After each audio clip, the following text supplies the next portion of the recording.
মমতা বন্দ্যোপাধ্যায়ের লক্ষ্য হলো এবার যুব সমাজ। মাসে মাসে ফ্রিতে দেয়া হবে যুব সমাজকে 2500 টাকা। হ্যাঁ বন্ধুরা, পশ্চিমবঙ্গ সরকার আমাদের সমস্ত ইয়ং জেনারেশনের ছেলে এবং দাদা ভাইদের দেবে 2500 টাকা করে। কিভাবে পাবেন এই 2500 টাকা সেটা জানার জন্য অবশ্যই ভিডিওটিকে ফার্স্ট থেকে লাস্ট পর্যন্ত দেখুন, কেননা আমরা এই সমস্ত কিছু পাওয়ার জন্যই তো দিদি মাসি পিসি যে যাই বলুন না কেন এই মাসি পিসির সরকারকে ক্ষমতায় এনেছি। তো জানতে হলে অবশ্যই ভিডিওটিকে ফার্স্ট থেকে লাস্ট পর্যন্ত দেখতে হবে। আর এই ভিডিওটিকে ছোট্ট করে একটা লাইক করে কমেন্ট বক্সে অবশ্যই আপনাদের মতামত কমেন্ট করবেন। এর সাথে সাথে চ্যানেলটিতে নতুন হলে সাবস্ক্রাইব করুন, কেননা আপনার ছোট্ট একটা লাইক কমেন্ট সাবস্ক্রাইব আমাকে ইন্সপায়ার করে এরকম টাইপের ভিডিও আপনাদের সামনে নিয়ে আসার জন্য। তো চলুন আমাদের মমতা মাসি পিসি দিদি কিভাবে এই বেকার যুবকদের 2500 টাকা করে প্রতি মাসে ফ্রিতে দেবে সেটা একবার অবশ্যই জেনে নিন। তো চলিয়ে শুরু করতে হ্যাঁ। কেন্দ্র সরকারের মতে রাজ্য সরকার তরফেও পশ্চিমবঙ্গে চালু করে দিয়েছে একগুচ্ছ জনকল্যাণমূলক প্রকল্প। হ্যাঁ বন্ধুরা, রাজ্যের মুখ্যমন্ত্রী মমতা বন্দ্যোপাধ্যায় অর্থাৎ ইনাকে যিনি মাসি পিসি দিদি যে যাই বলুন না কেন, ইনার উদ্যোগে রাজ্যের একাধিক প্রকল্প দেশের গণ্ডি ছড়ে ইতিমধ্যে স্বীকৃতি পেয়েছে আন্তর্জাতিক স্তরে। হ্যাঁ বন্ধুরা, দিদি মাসি পিসির এই সমস্ত প্রজেক্ট বা প্রকল্পগুলো স্বীকৃতি পেয়েছে আন্তর্জাতিক স্তরেও। তবে এই মুহূর্তে মুখ্যমন্ত্রী চালু করা প্রকল্পগুলির মধ্যে আলোচনার কেন্দ্রবিন্দু হয়ে উঠেছে লক্ষ্মীর ভান্ডার প্রকল্প।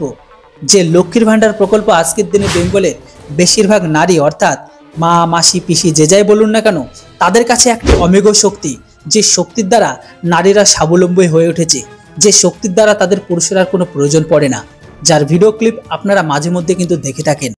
দিদি 1000 টাকা দিচ্ছে আর স্বামীর কাছ থেকে হাত পাত ধরছে না, দিদি দিচ্ছে এই 1000 টাকা তারা খুব খুশি।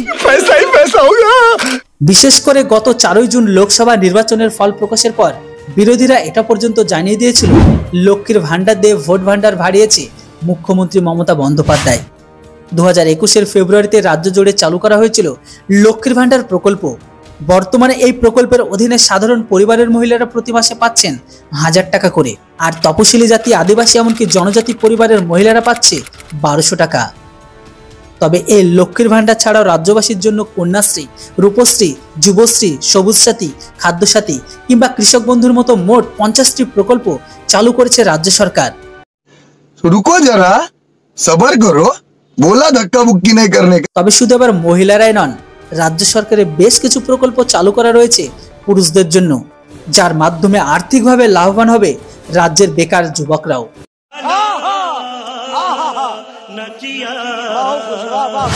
রাজ্যের এমন একটি জনকল্যাণমূলক প্রকল্প হলো যেটির নাম হচ্ছে যুবশ্রী প্রকল্প।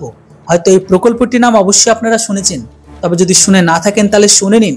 আর কিভাবে আমার দাদা ও ভাইরা এই 2500 টাকা করে ফ্রিতে মাসে মাসে নেবেন তার জন্য অবশ্যই কিন্তু ভিডিওটিকে শেষ পর্যন্ত দেখুন, কেননা এই ফ্রিতে পাওয়ার জন্য আর চপ শিল্পকে এগিয়ে নিয়ে যাওয়ার জন্যই তো আবারও আমরা এই সরকারকে নিয়ে এসেছি না।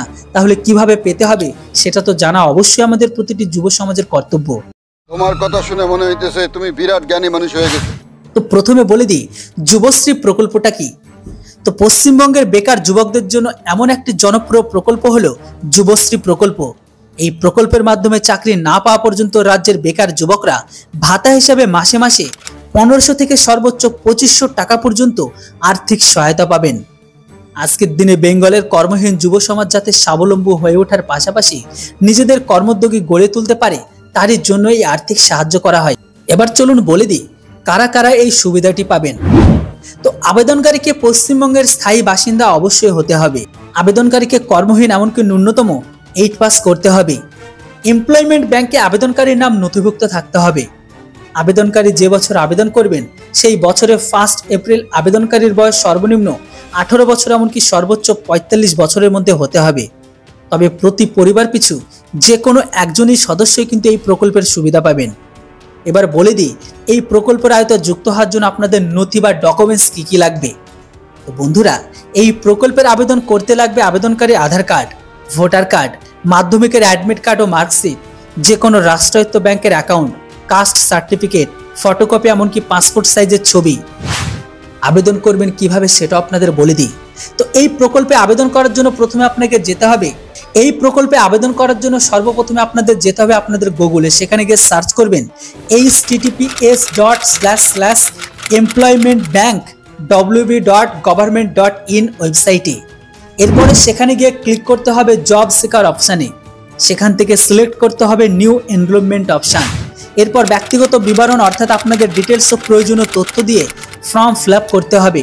তারপর ফর্ম সাবমিট করার জন্য প্রয়োজনীয় নথিপত্র আপলোড করতে হবে। অনলাইনে আবেদন করার 90 দিনের মধ্যে এসডিও অফিসে আবেদন জমা দিতে হবে। ব্যাস, এইটুকু করে নিলেই আপনার কাজ শেষ। তারপরে থেকে প্রকল্প আপনার যখন সম্পূর্ণ অ্যাক্টিভেট হয়ে যাবে, তারপরে থেকে বাড়িতে বসে থেকে ফ্রিতে প্রতি মাসে পেয়ে যাবেন 1500 থেকে 2500 টাকা করে। বাহ দিদি বাহ, যুব সমাজের জন্য কি নিয়ে আসলেন। আমাদের আর কাজ করার দরকার নেই। বেশি যদি কাজ করতে হয়, আমরা ভাবছি চপের ঠেলা লাগাবো, চপ বিক্রি করব, চপ শিল্পকে বেঙ্গলে এগিয়ে নিয়ে যাব। মমতা দিদির জিন্দাবাদ, চপ শিল্প জিন্দাবাদ, পশ্চিমবঙ্গ সরকার জিন্দাবাদ, তার সাথে সাথে আমাদের এই যুবশ্রী প্রকল্প জিন্দাবাদ। বন্ধুরা অর্থাৎ দাদা ও ভাইরা, যদি আপনারা ভিডিওটি এতদূর পর্যন্ত দেখে থাকেন, তাহলে কিন্তু দিদির নামে একটি জয়ধ্বনি কমেন্ট বক্সে লিখতে কেউ ভুলবেন না। Thanks for watching. জয় হিন্দ, বন্দে মাতরম।